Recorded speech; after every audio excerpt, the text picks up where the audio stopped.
Bonjour à vous tous qui êtes fidèles à ce nouveau rendez-vous de Maman Justine vous parle. Je vous remercie pour les nombreux messages d'encouragement que j'ai reçus et forte de cette confiance renouvelée, je reviens vers vous pour vous parler d'un sujet qui me préoccupe principalement. Il s'agit du dysfonctionnement de nos institutions, à savoir essentiellement le Parlement et le Sénat. Alors pourquoi est-ce que ces institutions ne fonctionnent pas? Pourquoi est-ce que notre pays va de plus en plus mal? Mais parce que tout avait mal commencé. Un président de la République très mal élu et dont l'action qui se basait sur un accord entre lui et son prédécesseur n'ont pas du tout été maîtrisées par notre Parlement. Mais cela est dû aussi au fait que nous avons assisté à un Parlement totalement démissionnaire de son rôle, un Parlement préoccupé par un salaire qu'il s'est fixé à 21 000 dollars, ce qui est totalement scandaleux, alors qu'on sait que notre population ne gagne même pas 2 dollars par jour. Un Parlement qui, avec ce salaire, se livre à des scènes absolument indécentes parce qu'on a vu tant de fois des parlementaires dans l'hémicycle dormir, ronfler, mais aussi baver. Mais ce sont quand même des minutes qui coûtent très cher dans un pays qui cherche encore sa voix et sa souveraineté. Mais tout cela aussi est dû au fait que ce Parlement de plus en plus a été composé de chefferies, car on a vu des patriarches siéger au Parlement, mais également le fils du patriarche, la fille du patriarche, le neveu du patriarche, l'épouse du patriarche et parfois même la maîtresse du patriarche. Et lorsque cette dernière ne siégeait pas dans l'hémicycle national, on la retrouvait dans l'hémicycle provincial. Ce sont des pratiques que nous n'avions jamais connues auparavant. Mais c'est dû aussi au fait que les parlementaires aujourd'hui ne connaissent même pas leur rôle. Ils sont composés pour la plupart de candidats indépendants, mais c'est-à-dire des candidats qui sont venus devant l'électeur sans programme, des candidats à la merci d'un imposteur, à la merci d'un patriarche, à la merci d'un groupe d'influence quelconque.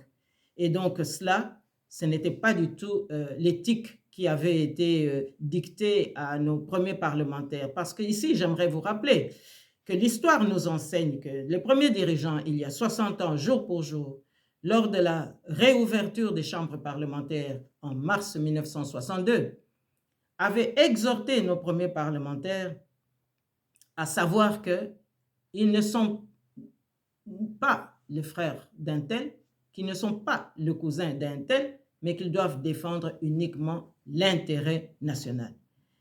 Et ils avaient même été plus loin en exigeant qu'il se penche sur la composition, la conception d'une nouvelle constitution qui réponde aux aspirations du peuple congolais.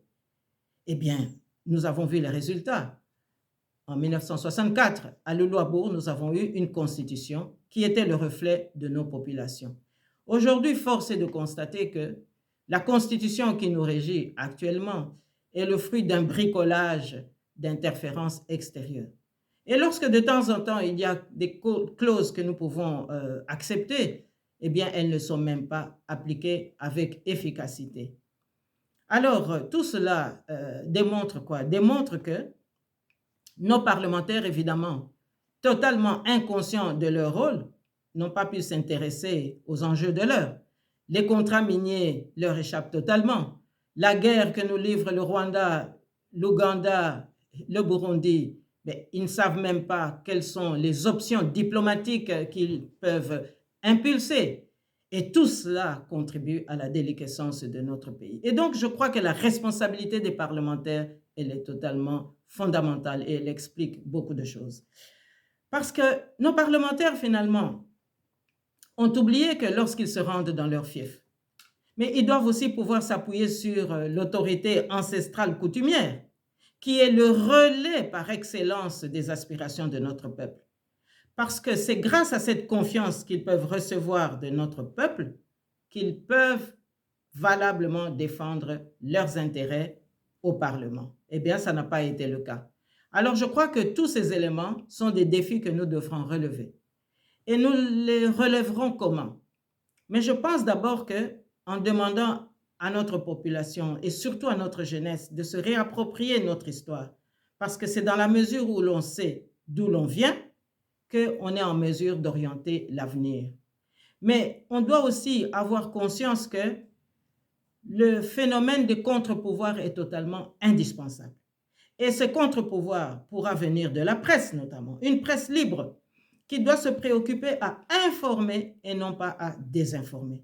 Une presse qui n'ait pas peur de dire la vérité et une presse qui ne craigne pas l'autorité, car c'est une règle cardinale de la démocratie que d'informer la population, d'orienter l'opinion grâce à des faits révélés. Alors je crois que là, le contre-pouvoir s'exerçant valablement, bien, nous serons à même de pouvoir dire ce que nous devons faire. Mais nous serons aussi à même d'éduquer nos partis politiques, de constituer aussi le civisme qui doit pouvoir alimenter chaque citoyen de manière à le rendre responsable de son avenir.